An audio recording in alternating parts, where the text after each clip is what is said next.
Queridos, a graça e a paz. Não, de novo, está gravando. A graça e a paz. Amém. Agora, tem que ser na segunda vez. Queridos, estou muito alegre, que bênção. Quero pedir desculpa aos meus pastores pelo atraso. Eu fui a Caldas, desci logo cedo na quarta-feira, porque fui levar o Dário Filho, para um evento lá, e foi um mover de Deus na vida dele. Ele está muito impactado, e eu ministrei, na sexta-feira à noite e no sábado de manhã. Atrasou um pouquinho, eu saí de lá de 2h25 da tarde, e eu cheguei aqui, era 6h30, 6h40, quando eu cheguei em casa. E a Nedinha disse: meu filho, a irmã que ia me levar para o congresso, ela não vai poder me levar, tá? E eu vou precisar do carro. Eu digo: Jesus amado, para ir para Águas Claras a pé é complicado. Aí eu falei com o meu presbítero: cadê o Rafael? Onde é que o Rafael está? Rafael, cadê o Rafael? Está ali, o Rafael, presbítero da igreja. Liguei para ele, disse: você vai me levar lá em Águas Claras. Ele teve que adiar a agenda dele para me trazer aqui, mas eu quero louvar a Deus. Eu já vinha no carro cultuando o Senhor, porque eu sei que Deus está trabalhando aqui desde as 19 horas, amém?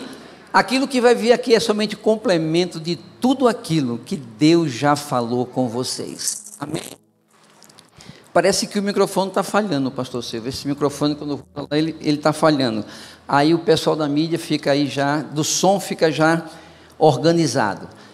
Queridos, vamos nos colocar de pé. Eu queria ler um texto da palavra de Deus com vocês. Eu já preguei centenas de vezes, eu creio que você também já ouviu centenas de ministrações nesse texto. Mas foi o texto que o Senhor assentou no meu coração para esta noite, e eu sei que Deus, Ele quer continuar trabalhando. Primeiro livro dos Reis, capítulo de número 19. Primeiro livro dos Reis, capítulo de número 19. E eu queria pontuar com vocês, versículo 1 até o versículo de número 9, amém? Uma leitura um pouco extensa, mas Deus quer falar conosco, e eu creio que você conhece esse texto de cor e salteado, mas Deus quer falar conosco aqui, através dessa porção bíblica, amém? Glória a Deus, Deus te abençoe. Vamos lá, versículo de número 1, diz assim: e Acabe fez saber a Jezabel tudo quanto Elias havia feito, e como totalmente matara todos os profetas à espada. Então Jezabel mandou um mensageiro a Elias a dizer-lhe: assim me façam os deuses, e outro tanto, se de certo amanhã a estas horas não puser a tua vida como a de um deles.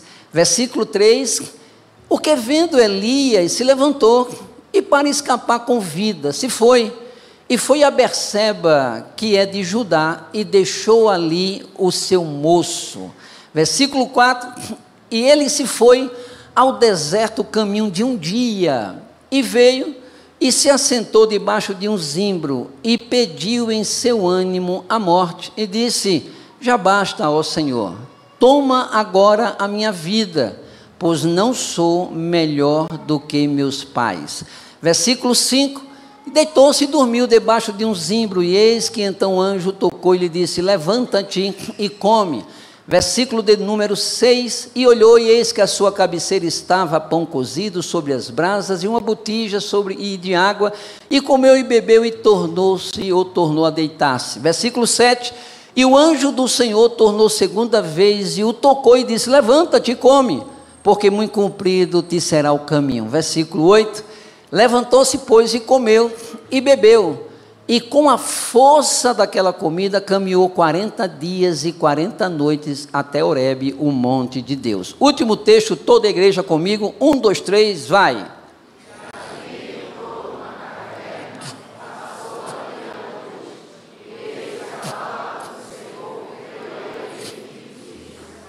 que fazes aqui, Elias? Amém? Eu já estou debaixo da cobertura dos santos, mas eu quero orar por essa porção da palavra que foi lida e que será aplicada ao coração da igreja. Vamos orar? Pai, eu quero te dar graças, te louvar, Senhor, porque o Senhor me trouxe para cultuar ao Senhor na noite deste dia. Eu não vim aqui apenas ministrar a palavra, mas eu vim aqui também ser ministrado. E cada vez que aqui eu estou, Senhor, eu sinto a Tua graça, eu sinto a Tua glória, eu sinto a Tua presença neste santuário. Ó Deus, eu coloco esta palavra que será ministrada ao coração da igreja, que suma o dário e que apareça a Tua glória. Eu te peço isto para a glória do Teu nome, em nome do Senhor Jesus. Amém? Tome assento em seus lugares. Muito embora não seja isto que eu vá pregar, mas eu quero dizer de forma introdutória, muitas pessoas ficam se questionando, né? Como é que pode um homem de Deus, um profeta, no nível de Elias, ele fugir, não é, da ameaça de uma mulher? Como é que pode, não é? Um homem com essa intimidade com Deus, essa unção do profeta Elias, fugir. Deixa eu dizer uma coisa para você. Cadê os machos? Não, assim não, cara. Acaba com isso. Cadê os machos? Isso aí faz barulho, irmão. Amém? Olha só, preste atenção. Qualquer um de nós, na posição de Elias, fugiria, pastor. Deixa eu explicar isto. Elias conhecia quem era Jezabel. Jezabel não dava viagem sem volta. Se ela mandasse matar, a turma ia lá e matava mesmo. Olha só, segundo os anais da psicologia, é tendencioso o homem, o ser humano, ele temer muito mais aquilo que é visível, aquilo que entra no seu campo visual, do que aquilo que não entra no seu campo visual ou aquilo que é invisível. Por exemplo, se eu dissesse assim, irmãos, o inimigo está furioso querendo arrebentar com a sua vida, você se preocuparia, óbvio, mas você iria para casa e dormiria sem nenhum problema. Agora, se eu dissesse, irmão, vem cá, sem alarde, tem um matador de aluguel ali na esquina, que ele diz que quando terminar o culto, misericórdia, olha, eu tenho certeza absoluta que ele chegaria para o pastor e disse, pastor, não tem como fazer vigília, não, a gente fica aqui até amanhã. Por quê? Porque o inimigo, ele é inimigo, e a gente não pode desprezar os seus ardis, mas ele é invisível, ele não entra no campo visual. Mas o inimigo visível entra no nosso campo visual, e a tendência, a nível cognitivo, a nível cerebral, a gente temer muito mais isto. Por isso que Elias está fugindo. Mas Elias está fugindo, não vou pregar sobre isso, apenas para fechar o parênteses, mas diga-se de passagem que Elias está dentro de um princípio bíblico. A Bíblia diz assim, escapa-te por tua vida.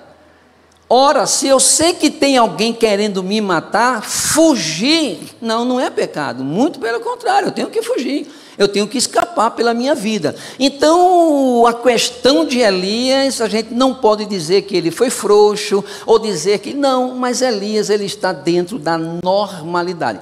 Fecha o parênteses, mas não é isso que eu quero ministrar. Olha só, diante desta porção bíblica e pensando neste culto, neste congresso de família, Deus me levou a esse texto e eu quero dar um tema a esta mensagem. E o tema é mais ou menos assim, família em Deus. Repita comigo, família em Deus.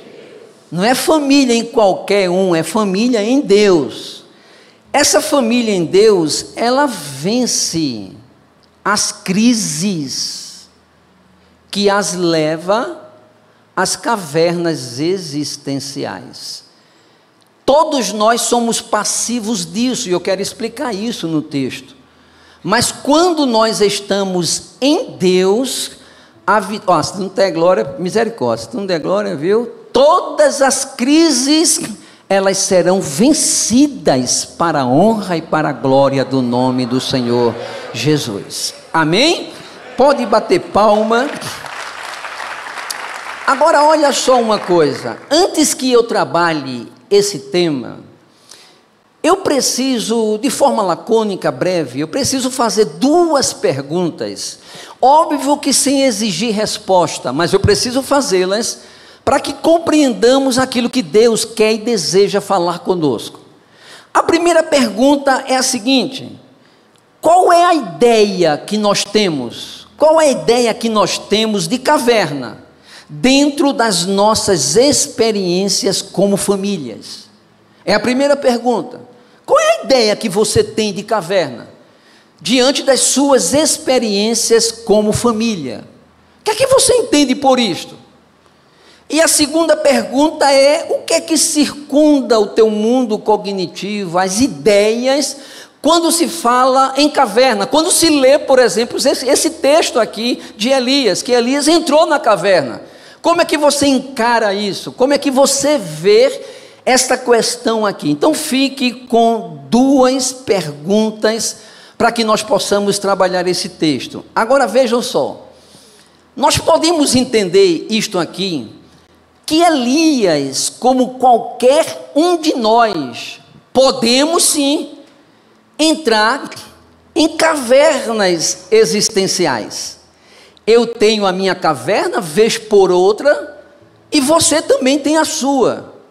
Mas o que eu quero chamar a sua atenção, e eu quero que você preste bem atenção, é que esta caverna que Elias entrou, é uma caverna como resultante, como derivação do seu próprio comportamento.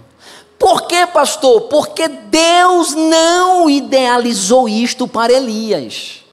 Vocês estão entendendo? Não foi Deus quem disse: não, eu quero que você vá para a caverna. Não foi Deus.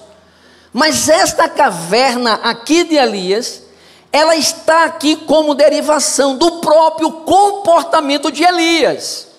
Aí eu já me antecipo em dizer que os nossos comportamentos desapercebidos, os nossos comportamentos fora da direção de Deus, ela pode nos levar às cavernas existenciais.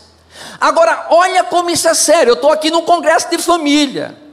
Eu, pai, você, pai, as irmãs, mães, quando a gente, através de nossos comportamentos, entramos em caverna, por incrível que pareça, toda a família vai.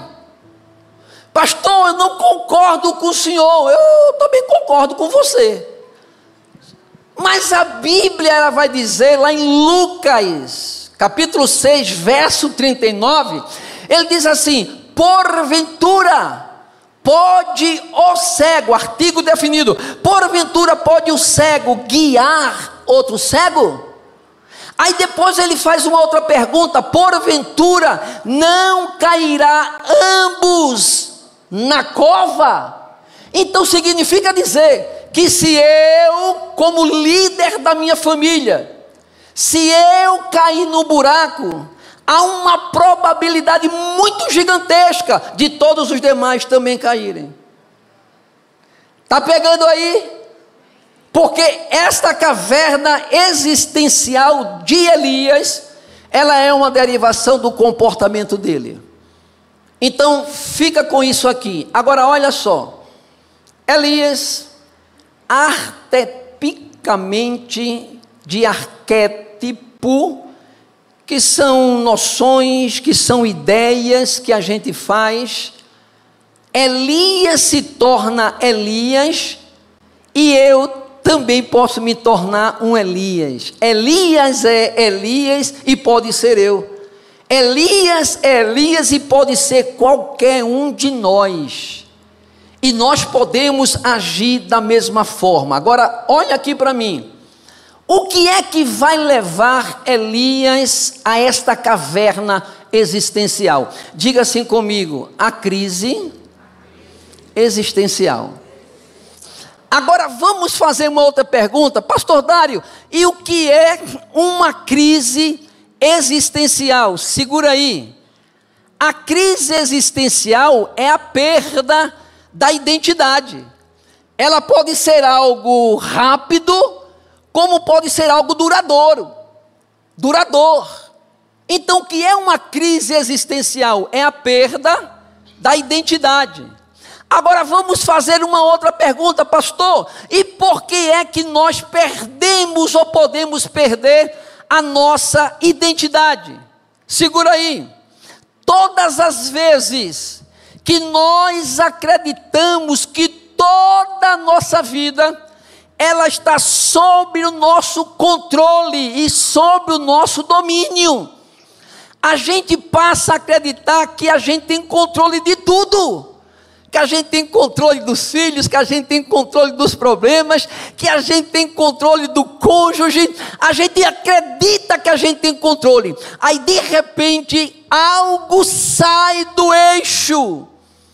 De repente é como se o chão saísse de debaixo dos nossos pés. E quando isto acontece, a gente passa a entender que a gente não tem controle de absolutamente nada. Aí quando a gente descobre isto, a crise se instaura. A gente não pede para que problemas aconteçam. Eu tenho 3 filhos e eu os conduzi de mão dada para a igreja. Eu fazia culto doméstico toda semana, pelo menos 3 vezes na semana. Pega a Bíblia aí, vamos ler. E a gente lia a Bíblia e eu explicava para ele todos os dias, 3 vezes durante uma semana.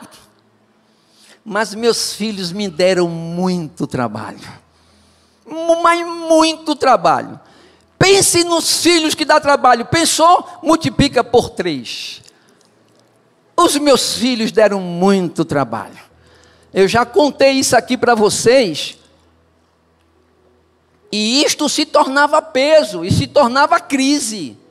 Por quê, pastor? Porque de repente a gente vê situações de uma coordenadora de ligar para mim e diz: olha, faz uma semana que seu filho não vem para a escola. Mas como é que eu vou controlar isso que eu estou viajando para pregar a palavra? Aí eu chego e digo: Dário filho, o que foi que houve? Não estava a fim de ir não.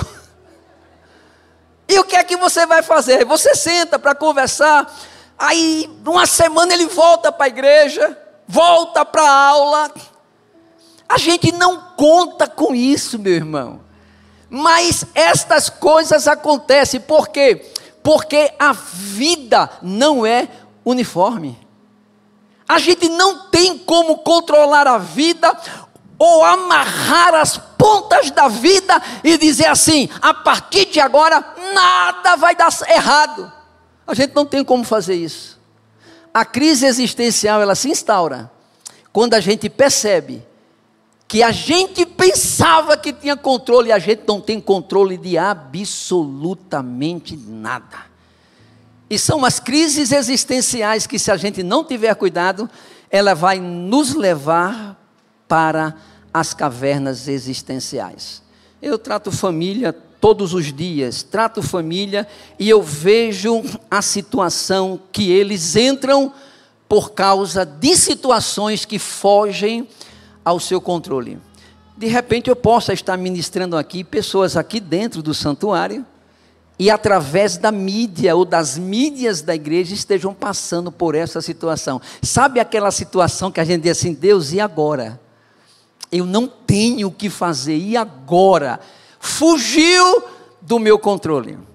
Mas eu tenho uma boa notícia para vocês. Qual é, pastor? Nós servimos a um Deus que sabe resolver crise existencial, Servimos a um Deus que sabe resolver problemas para a honra e para a glória do nome daquele que está assentado acima das estrelas. Levanta tuas mãos e dá uma glória, mas uma glória significativa para o Senhor que está conosco aqui nesta noite. Eu converso com Nedinha. E eu disse, não, Nedinha, vira e mexe, eu conto o testemunho da nossa família, porque o que Deus fez é o que Deus faz. Deus não só fez na minha, mas Ele faz na tua também. Amém? Eu me recordo, pastor Ailton, olha só, a Nedinha trabalhava, deixa eu contar esse testemunho, porque é o contexto. A Nedinha trabalhava nesta época e deu 11 horas, 1 da manhã, 2 da manhã, e minha Camilinha não aparecia. Meu Deus, cadê minha Camilinha? Aí eu disse, Nedinha, vai dormir que você trabalha amanhã cedo, lá no hotel, você trabalha. Eu vou ficar aqui. E eu dobrei o meu joelho, e a minha pergunta, Senhor, cadê minha Camilinha? E deu 3 da manhã, 4 da manhã, 5 da manhã, e a minha Camilinha não chegou. Eu digo, Senhor da glória, agora olha para mim. Ela estava com um namoradinho, que ele sentava na frente do banco, ele cruzava as pernas, e ele dizia assim para mim, eu vou destruir sua filha. É duro, né, irmão, ouvir isso? Eu vou destruir.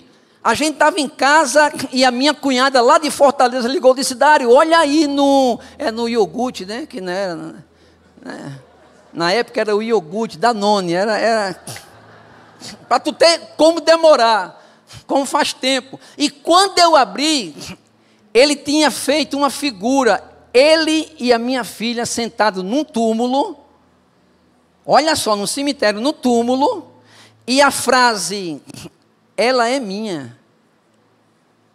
Aí ele sentava na frente da cadeira, e eu ministrando, e ele sorrindo e dizendo assim, eu vou destruir sua filha. Aí eu me recordo que eu desci um dia, e olhei para ele, eu disse, o que foi que você falou que eu não entendi direito? Ele disse, não, eu disse que eu ia destruir a sua filha. Aí eu disse, concordo contigo, mas só tem um porém. Se você destruir aquele que está sobre a minha vida e sobre a vida da minha filha, você ganha. Mas como você não pode destruí-lo, cuidado, você está mexendo com a filha de um sacerdote. E a minha vida é uma vida pautada em Deus. Percebe que é uma situação. Aí eu amanheci o dia, e eu disse, Deus, me direciona. Eu saí pelas ruas de Caldas Novas, eu morava ainda em Caldas, e eu saí pelas ruas de Caldas Novas, dizendo, Deus, me direciona. Aí lá vem a Camilinha, ela e 2 rapazes, o namorado dela e o outro rapaz, numa rua. Imagine, irmãos, um pai vendo aquele negócio. Preciso muito controle de Deus. Aí eu parei o carro, abri a porta e disse, entra, filha. Aí ele pegou no braço dela e disse, ela não vai entrar. Eu disse, é melhor você soltar, porque se eu sair desse carro, eu sou franzino, irmão, mas você vê que o dente é grande. Uma mordida minha arranca o braço. Eu digo, não mexa, solte ela, entre. E ela entrou. Olha aqui para mim, isso aqui é muito sério. Ela entrou, e quando ela entrou, ela colocou o dedo assim para cima, e disse assim, com uma outra voz, porque o Senhor protege ela, porque eu quero destruir. E eu disse, você quem pensa, eu fui lá para minha casa, eu entrei no meu quarto, no meu quarto, e ela se agarrava comigo assim, pastor, e dizia, Painho, não deixa que ele quer me matar. Eu dizia, não se preocupe, porque Deus está aqui comigo. E fui expulsando aqueles demônios, irmãos, da minha filha. Por que que eu estou pregando isso? Porque a gente entra na caverna quando as crises se instauram. Eu não sei quais são as crises que você está passando. Eu só sei de uma coisa, eu sirvo a um Deus que dá vitória. E ela se agarrava comigo, eu digo, não se preocupe que eu estou aqui. Foi uma luta, meu irmão, de 8:30 da manhã até quase meio-dia. E ela agarrada comigo, chorando, todos os demônios foram expulsos. E a minha filha, a partir daquele dia, ela mudou completamente. É mãe de 4 filhos, cuida dos filhos, é líder de criança na igreja. Deus trabalha. E eu conto isso, para quê, pastor? Para mostrar que nós servimos um Deus, que Deus é poderoso. E eu tenho visto a obra de Deus na minha casa, irmão. Eu estava pregando no Belém do Pará, há uns 2 anos mais ou menos, antes da pandemia, 3 anos, 4 anos, sei lá. Quando eu terminei de pregar, Deus usou a esposa do pastor e disse assim: pastor Dário, a gente só te conhecia de nome, e por isso que a gente te convidou aqui para esse congresso. E eu quero dizer uma coisa para você: enquanto você está ganhando vidas para o reino e cuidando de família, não se preocupe, que Deus é o Deus que lhe orienta para cuidar dos seus, e Ele cuida dos seus. Amém? Então essa história de deixar de fazer a obra por causa de problema familiar, não, Deus cuida e Deus vai dar graça para que a gente consiga trabalhar isto.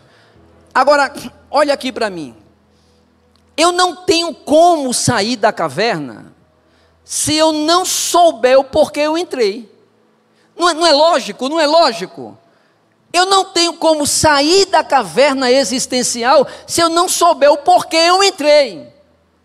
Aí eu quero trabalhar um ponto só isso aqui para a gente caminhar.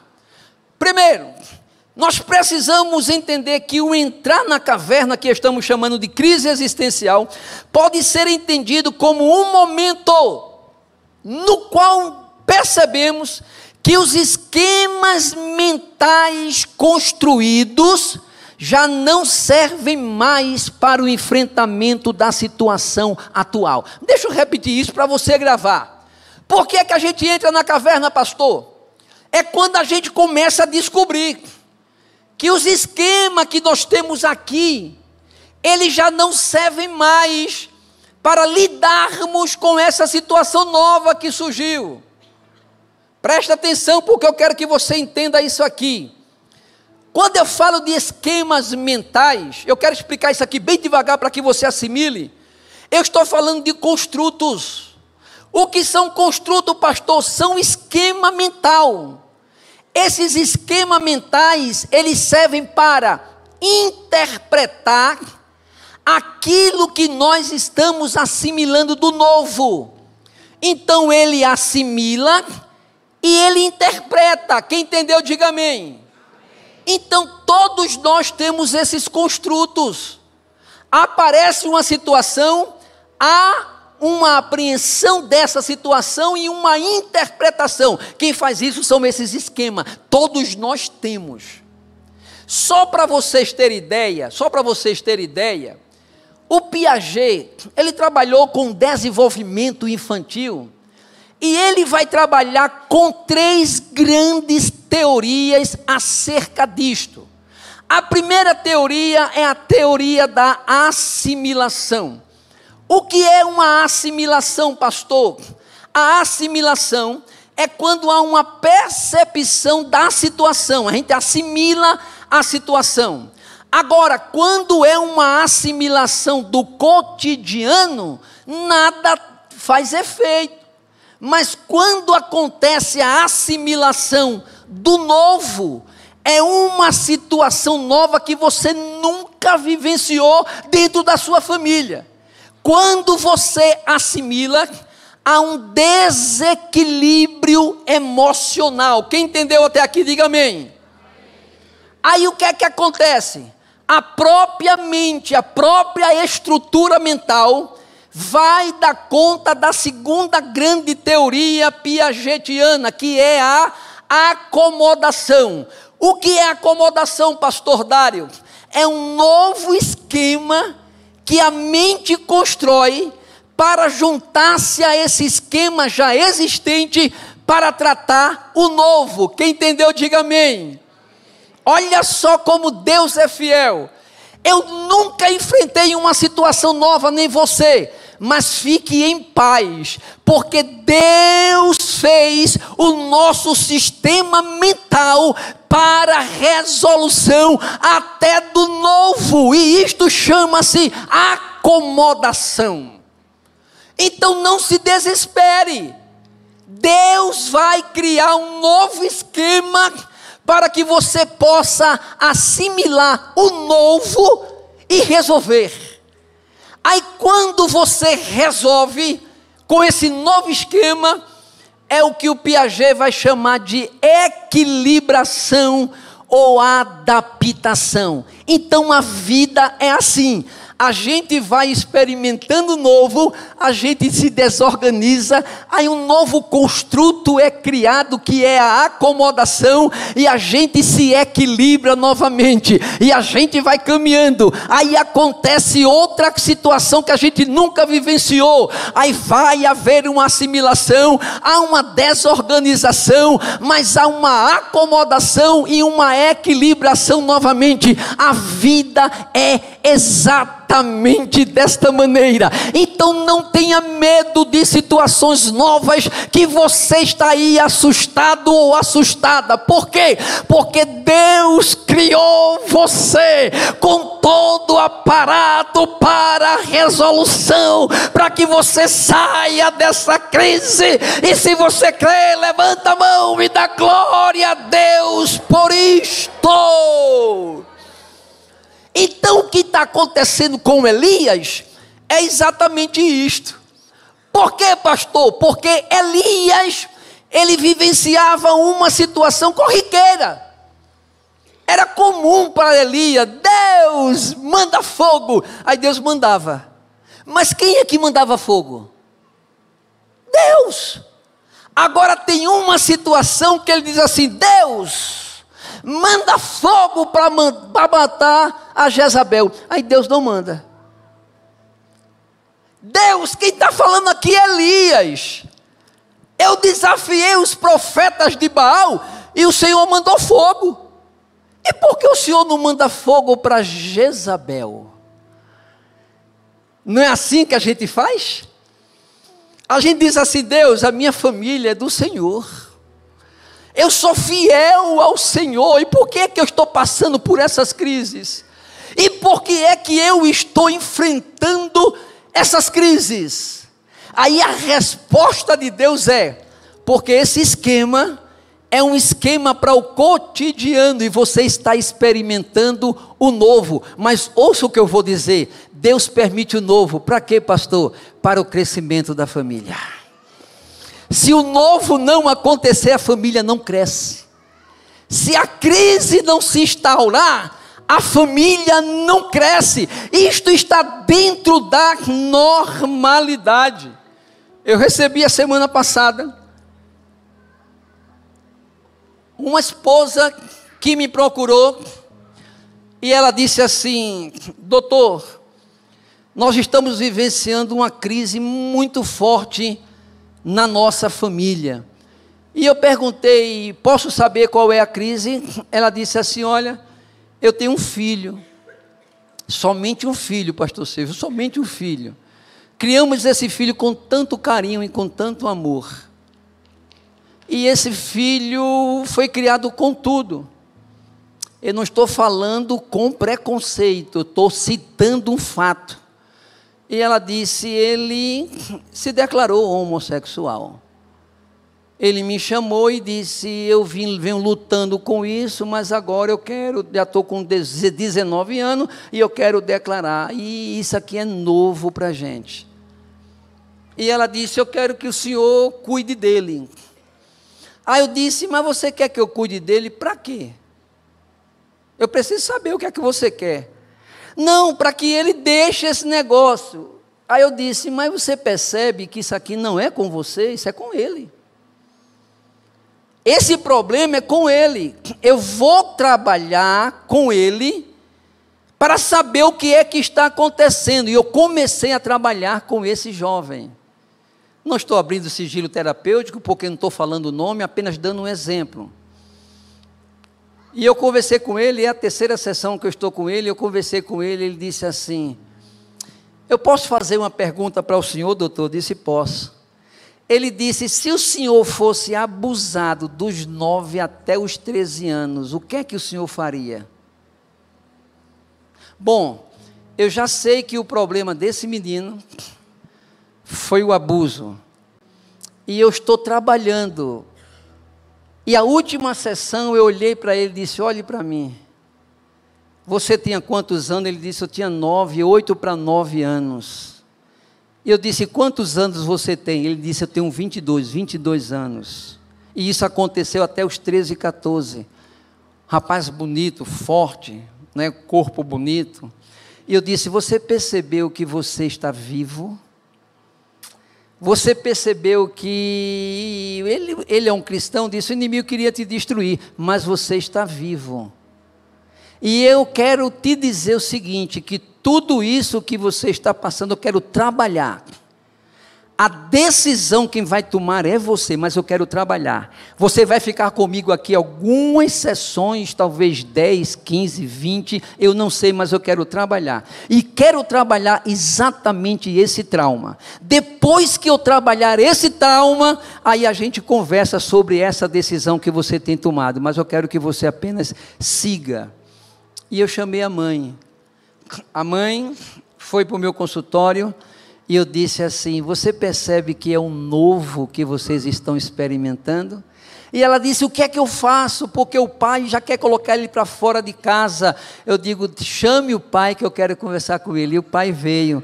Eu disse, você não vai colocar ninguém para fora de casa. Não, mas quem mora na minha casa não é o senhor, doutor. Eu digo, é verdade, não sou eu não, quem manda é você. Mas só que na minha quem manda é Deus. E eu queria que na sua também, quem mandasse fosse Deus. Você é um obreiro da igreja, você não pode fazer isso com seu filho, é um novo que apareceu. E vamos trabalhar juntos. Esses dias ele mandou um zap para mim, me agradecendo, me pedindo perdão, que ele disse, não, meu filho me abraçou, ele quer sair disto, e eu sei que vai sair para a honra e glória do nome do Senhor Jesus. Isso aqui é um novo. E eu estou pregando, irmãos, que crises existenciais, ela é real. E nós não podemos nos desesperar quando esse novo acontece. Por quê, pastor? Porque Deus nos deu aparatos mentais e também espirituais para a gente sair desta caverna. Quem está entendendo, diga glória seja dada em nome do Senhor Jesus. Amém? Então, olha só uma coisa, a vida, ela não é uniforme. Não fica aí pensando, eu fiz tudo certo. É verdade, irmão, a gente faz tudo certo. Às vezes dá um reuzinho ali, mas faz tudo certo. Mas a gente não tem controle nisso. Eu gostaria, né? Eu prego, irmão, em muitos lugares desse Brasil. Dei uma parada agora por causa da igreja, agora eu não posso estar saindo muito. Mas as pessoas me perguntam sempre assim, pastor Dário, por que isto? Por que minha família está passando por isso? Irmãos, a minha resposta é sempre esta, eu não sei. E literalmente eu não sei, eu não tenho resposta para isso. Eu só tenho uma resposta, o Deus que fez os céus, Ele não nos desampara quando nós estamos nas crises. Amém? Eu estou sentindo de Deus, de pedir a você, que você curve a sua cabeça, eu quero orar. Eu não terminei a mensagem não, mas eu estou sentindo de Deus aqui. Enquanto eu estou ministrando, é uma palavra tão séria. Pai, eu estou ministrando uma palavra, Senhor, que o Senhor assentou no meu coração. E a razão primeira, Pai querido, que faz com que entremos nas cavernas existenciais, é quando a gente percebe, Pai, que os esquemas que nós temos já não dá para resolução e resolver o problema do hoje, que surge do novo que surge. É um problema, Senhor, com filho, é um problema financeiro, é um problema conjugal, é um problema emocional. Mas eu estou orando, Pai, trazendo a Tua palavra e declarando que o Senhor é Deus para resolver. O Senhor é Deus para trazer assimilação, acomodação e adaptação, Pai, para a mente deste pai, desta mãe, deste filho, para a glória do Teu santo e eterno nome. Levanta a sua cabeça. É assim que Elias está. Elias é um profeta que só tem sucesso. Olhe a trajetória de Elias, você não vai ver fracasso, vai ver fracasso. Elias chega em Sarepta e multiplica o azeite da viúva, só tem sucesso. O filho morre, ele vai lá e ressuscita, só tem sucesso. Os soldados de Acazia querem se meter a besta, ele diz, Deus manda fogo, e Deus manda e mata todos. Ele só tem sucesso. O construto da cabeça de Elias é que ele só tem sucesso, que ele pede e Deus manda, que ele pede e Deus faz. E tem muitas famílias vivendo assim, achando que vai ter somente sucesso. E nem sempre é assim. A gente experimenta o novo. Estive pregando mês passado na cidade de Padre Bernardo, e eu conversando com o pastor, com um problema seríssimo na família. E eu disse, seja bem-vindo, eu também enfrento isso. Mas Deus tem me dado uma vitória tão grande que já faz quase 6 meses que esse problema não acontece. E ele se abraçou comigo chorando e disse, pastor Dário, e isto tem solução? Eu digo, tem, o Senhor vai te mostrar uma saída. Mas é um pastor. Por que isto acontece? Eu literalmente, eu não sei. Mas eu só sei de uma coisa. Que Deus é um Deus que faz a gente acomodar novos esquemas e equilibrar para que a gente saia desse negócio. Você está entendendo? Então, eu não vim pregar aqui, irmão, para dizer que Deus vai mudar o teu carro. Eu não estou conseguindo nem mudar o meu. Não, eu não vim aqui para isso. Eu vim pregar uma palavra real. Uma palavra que a gente vive. Uma palavra que eu ouço constantemente. Eu vou largar a igreja, eu vou deixar Jesus porque eu estou passando por isso. Eu digo, não faz não, porque vai ser pior. Não faz não. Deus não tem nada a ver com isso. O homem tem livre escolha para os seus caminhos. Por isso que ele entra nas cavernas existenciais. Quem pode dizer, Deus, continua falando comigo? Agora, deixa eu falar aqui, o meu horário já está aqui já bem escasso. Nós precisamos, antes de falar como sair, nós precisamos de fé.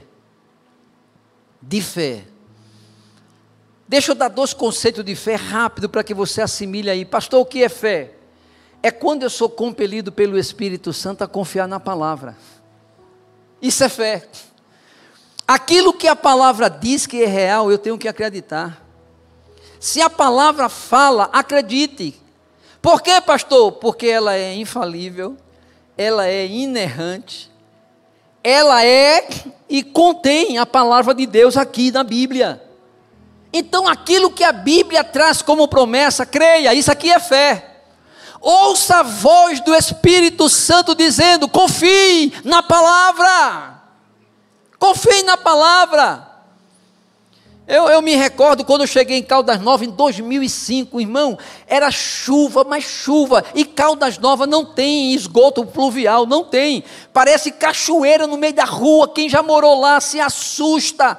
Uma noite, meu irmão e Neidinha doente, não tinha me falado, luta, e ela com a dor que ela gemia, eu sem telefone, num apartamento, as crianças dormindo, adolescente dormindo no colchão, porque a gente não tinha móveis, e ela gemia, e eu ia lá e colocava a mão e orava, digo, Deus me socorra, aí ela parava a dor, daqui a 5 minutos, novamente ela acordava com dor a noite inteira, imagine, luta.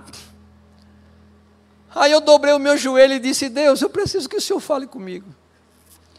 Eu estou em agonia e eu estou cansado, eu não tenho ninguém aqui, eu não conheço ninguém. E a minha esposa está gemendo de dor, irmãos, ela batia com a cabeça de tanta dor que ela tinha. Aí eu me recordo que depois que eu orei, alguém lá de Recife liga, irmão, 4 horas e pouca da manhã. E quando eu peguei o telefone, era um pastor, ele disse, pastor Dário, eu estava aqui orando e Deus mandou eu ligar para você, para dizer que nas tuas lutas, Ele está presente, tua esposa vai ser curada para a glória do nome do Senhor. Eu me levantei como um gigante, é a palavra de Deus. Ele leu um texto na palavra de Deus, no Salmo 23, Deus é contigo. O que é fé, pastor? É quando eu sou compelido pelo Espírito Santo a confiar no caráter de Deus. Quando a gente estuda psicologia, o que é caráter? É um conjunto de ações psicológicas que vai ditar o nosso pensar, o nosso sentir e o nosso se comportar. Então, o que é o caráter de Deus? É a forma de Deus pensar, a forma de Deus sentir e a forma de Deus se comportar. Pastor, e como é que Deus vai agir com o caráter dele em relação a nós? Através de 3 coisas. Primeiro, através da sua bondade. Ouçam-me, Deus é bom. Deus é bom. Deus é bom. Ele quer tudo de bom para você. Pastor, como é que Deus se manifesta sobre as nossas vidas? Através da fidelidade. Uma boa notícia para a igreja: Deus é fiel. E eu vou dizer mais: a fidelidade de Deus não depende da minha. Por quê, pastor? Porque Deus é fiel, ainda que eu seja infiel, todavia Ele permanece fiel, e eu quero que famílias absorvam isto. Ele é fiel para cumprir com a sua promessa sobre a sua vida. Pastor, como é que Deus age? O caráter de Deus, através da justiça dele.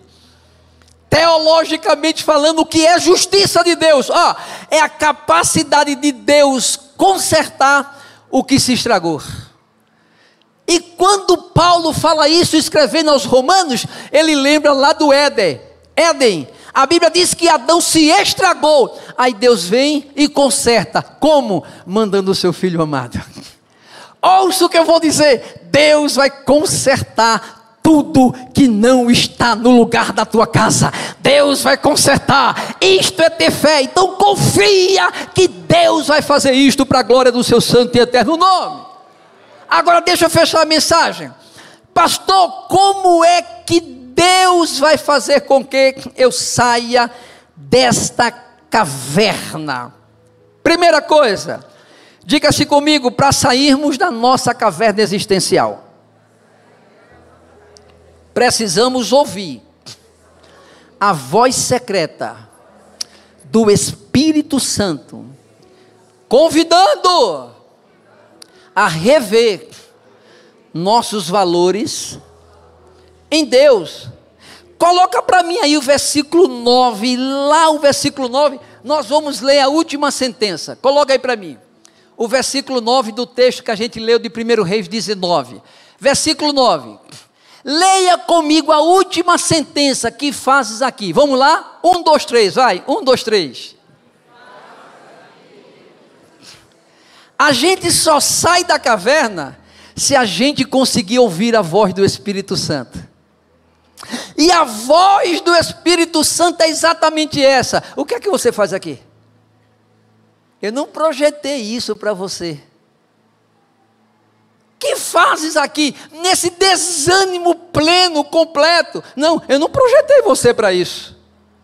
O que é que faz aqui você, com essa falta de confiança em mim, por causa dessa luta que você está passando? Não, eu não projetei isso para você. A gente só vai sair da caverna se a gente conseguir ouvir a voz do Espírito Santo de Deus.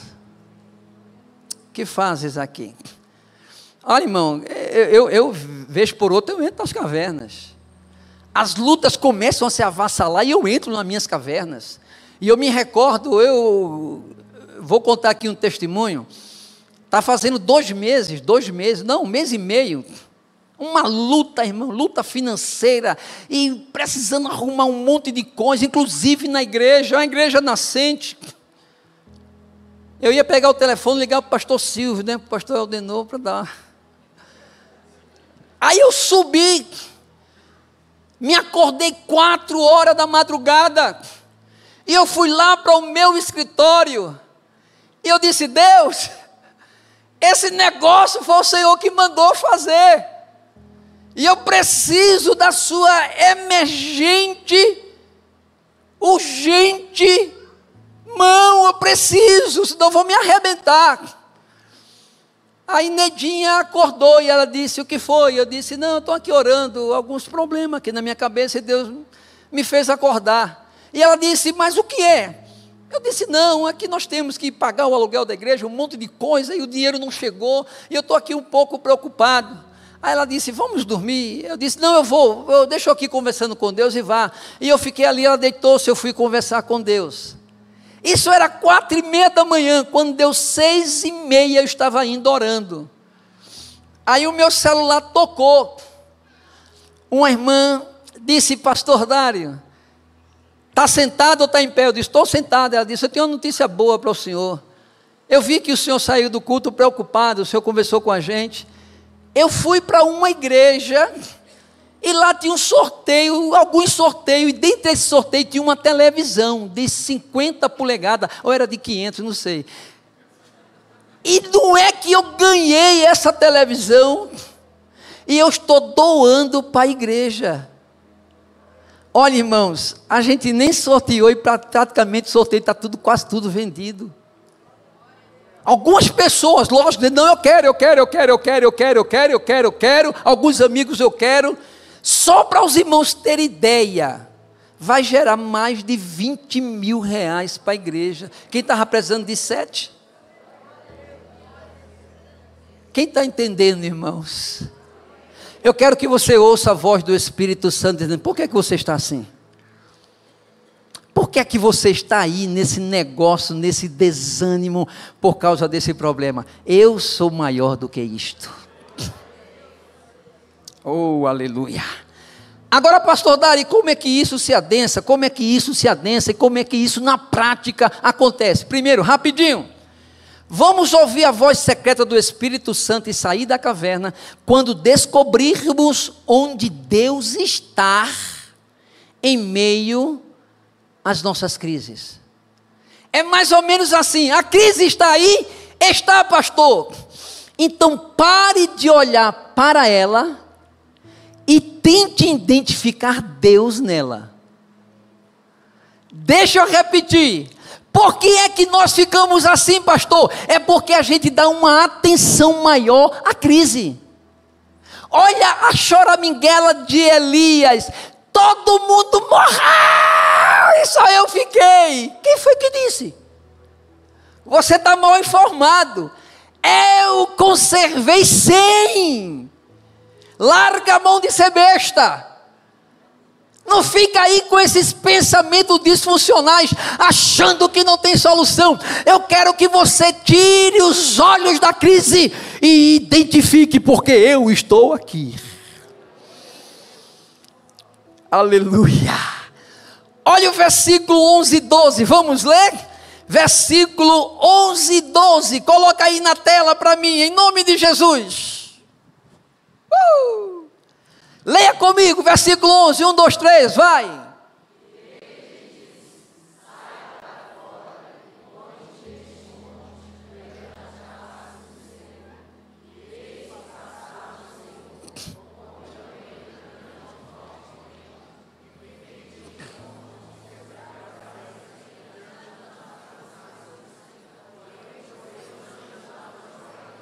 Aleluia.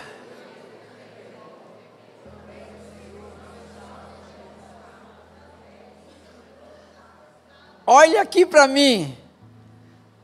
Primeiro o vento, irmão, imagina. Um vento derrubando tudo. Mas o texto diz que Deus não estava no vento. Você já passou vento? Você já passou por vento na sua casa? Meu Deus, aquele vento derruba tudo, a gente não tem controle. Mas Deus não estava no vento. Olha aqui para mim, o que o vento não destruiu, veio o quê? Arrebenta com tudo. Você já passou por isso? Alguém um dia me perguntou e eu fiquei sem resposta. Disse: pastor, por que quando a gente está passando por uma luta, parece que é efeito dominó? Aparecem várias coisas, não é assim? O menino quebra o pé, o dinheiro falta, rouba o carro. É uma luta, parece que é uma sequência. Por que isso, pastor? Eu digo: eu não sei, eu só sei que é vento, que é terremoto, e o que o vento não destruiu, o terremoto não destruiu, vem o fogo e arrebenta. Mas eu quero que você entenda que, por último, Elias ouviu o quê? Coloca aí o outro versículo. Coloca o versículo aí. E depois do terremoto, um fogo, porém o Senhor também não estava. E depois do fogo,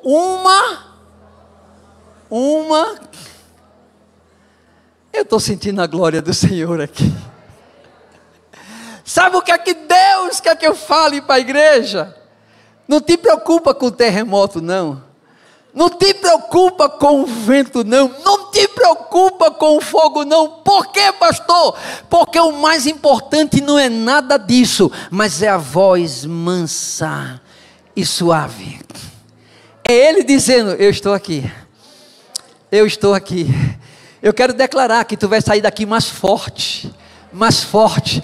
Qual o segredo para sair da caverna, pastor? Em nome de Jesus, procura ver a mão de Deus nesta luta que você está passando. Procura ver. Há uma voz dizendo: eu estou aqui. Segundo, bem rapidinho, nós vamos ouvir como família de Deus, a voz secreta do Espírito Santo e sair da caverna, quando alimentarmos a certeza que o chamado da nossa família não é anulado quando passamos pelas crises que nos tomam por assalto. Deixa eu repetir isso. Quem foi que disse a você que pelo fato de você estar passando pelas lutas, ou mesmo estar na caverna existencial, os projetos de Deus estancaram na tua casa? Quem foi que disse?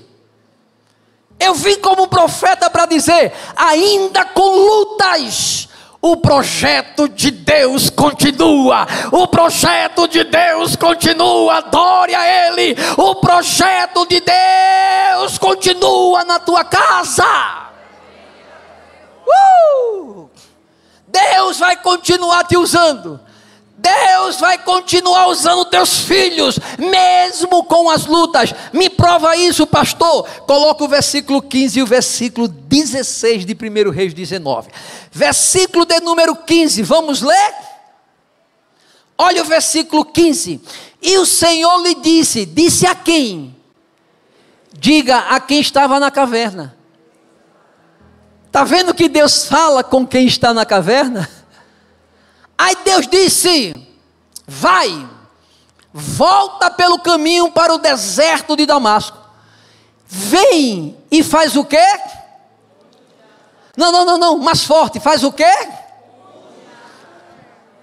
Alguém pode ungir se não for ungido? Só unge quem tem unção.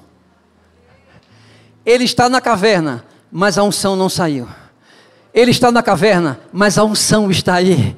Ele está na caverna, mas a unção está aí. Tu não está entendendo, deixa eu explicar. Ainda que nós estejamos passando pelas nossas lutas, mas a unção de Deus, ela não sai. A unção de Deus não sai. Você vai ungir a Azael como rei da Síria. Versículo 16. Também Jeú, filho de Nissi, ungirás rei sobre Israel. E vai ungir Eliseu, profeta, no teu lugar. O que é que Deus está dizendo para a igreja? A história de Deus com a tua família ainda não acabou. Deus ainda tem projetos.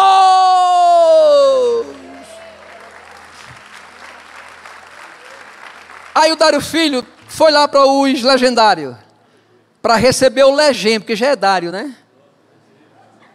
Aí ele foi lá. Aí ele estava me contando com lágrimas. Ele disse: pai, teve uma hora lá que no primeiro dia eu disse: bom, eu já estou aqui, não tenho como sair, eu vou me entregar a Deus. Aí ele começou a orar. Aí ele disse que um pastor, um obreiro lá veio, colocou a mão na cabeça dele e disse assim: olha, eu não te conheço, eu não sei quem você é, Mas Deus disse para mim que tu és levita, tu fosse ungido no altar, teu pai é pastor, e hoje eu estou renovando as promessas na tua vida, E ele chorava e dizia: pai, como é que pode? Eu disse para ele: ainda que nós estejamos nas cavernas, existe um Deus que ainda visita a caverna. Deixa tua mão levantada aí, vai, deixa eu profetizar. Deus vai te visitar, Deus vai te visitar. Você não vai ficar nesta caverna. Chegou a hora de sair para a honra e a glória do nome do Senhor e Salvador Jesus Cristo. Vou terminar. Terceiro, como família pode ouvir a voz secreta do Espírito Santo e sair da caverna? Quando entendermos que quando tudo nos falta, nós podemos contar com a presença dEle. Quem entendeu, dê glória. Versículo 9 ao versículo 11, vamos ler? E ali entrou numa caverna e passou ali a noite, e eis que a palavra do Senhor veio a ele e disse: que fazes aqui? Versículo 10, tenho sido muito zeloso pelo Senhor Deus dos exércitos, porque os filhos de Israel deixaram tua aliança e derrubaram os teus altares, e só fiquei e busco a minha vida para tirar. Versículo de número 11, sai para fora, e põe-te neste monte, perante o Senhor. Olhe para mim. É preciso coragem para sair. Mas se sair, vai ver a vitória de Deus.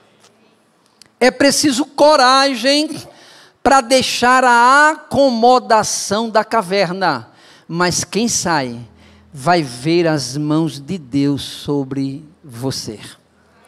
Fiquem de pé, fiquem de pé.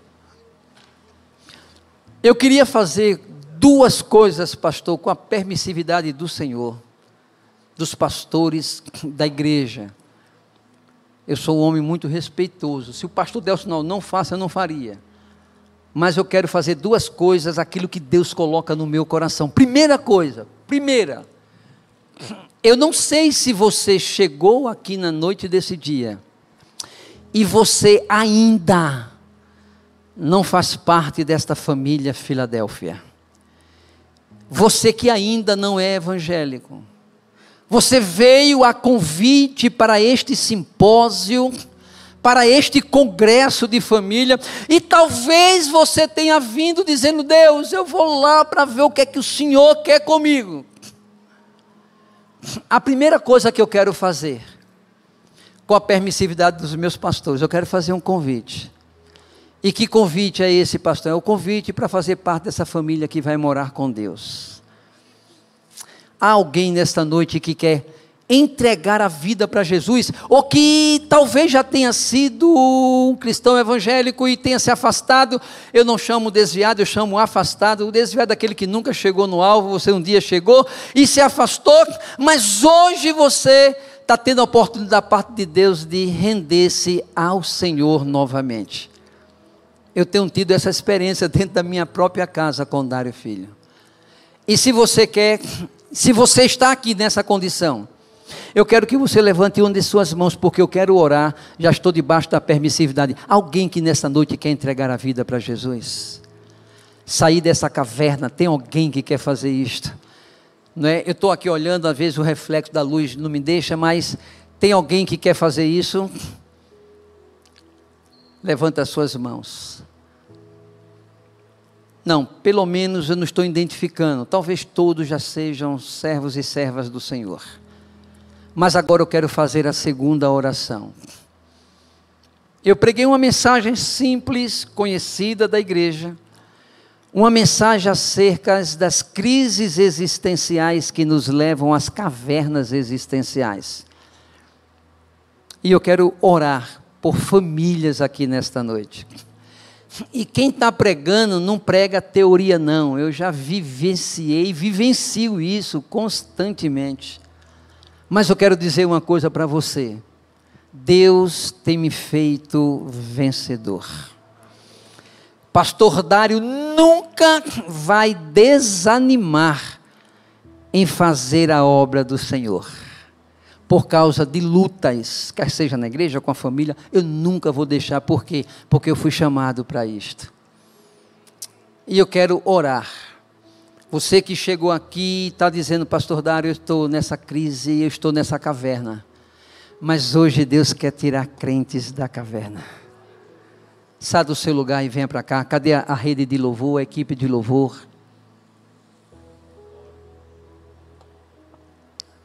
Todas as famílias que desejam, mas tem que ser rápido. Pastor Dário, uma crise se instaurou na minha vida. Irmãos, congresso de família tem essa finalidade. A gente não pode, irmãos, isso aqui é despesa grande da igreja, mas a igreja faz isso para quê? Para alcançar famílias. E a gente não pode sair da mesma forma. Eu estou declarando que Deus vai entrar nessa caverna. Candemanaya choredeia candará. Ranamanaya chodeia na candaraia. Deus vai entrar. Não importa a crise que você esteja vivenciando. Deus é Deus, irmãos. Eu tenho pregado isso nos altares. Eu tenho pregado isto em meu consultório. Por que, pastor Dário? E o senhor pode falar de Deus num consultório? Oxe, o que é que me impede? Meu código de ética não me impede de falar de Deus. Ela me impede de induzir alguém a mudar de religião, mas falar de Deus não, usar a Bíblia não. A Bíblia é um livro, irmãos, e para nós é a palavra de Deus. Vem para cá, tem muita gente, irmãos, que precisa receber esta oração. Nós vamos sair da crise. Sabe o que é que Deus fala comigo aqui? Deus vai dar novos construtos. Deus vai dar novos construtos. E vai se juntar a esses esquemas que você já tem. E você vai resolver o novo. Deus vai trazer ideias, soluções dentro de casa, na família. Deus vai trazer soluções. Você não faz ideia a alegria do meu coração em afirmar isso aqui por Deus. Feche seus olhos. Feche seus olhos.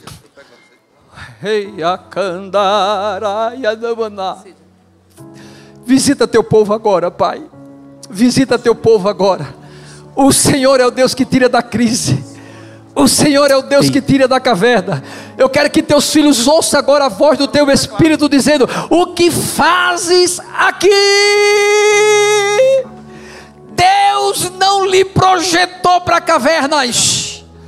Deus ainda tem projeto para você, para sua esposa, para seus filhos, para seu marido. Deus está aqui nesta noite, bradando aos teus ouvidos. E eu quero que você comece agora a ouvir a voz de Deus agora. Adore a Deus. Adore a Deus, adore a Deus, adore a Deus. Você ainda vai ver aquele menino voltando para a igreja. Você ainda vai ver aquela mocinha voltando para a igreja. Você vai ver ainda as finanças em dias, porque Deus, Ele é Deus fiel. Ele é Deus fiel para cumprir com a sua promessa.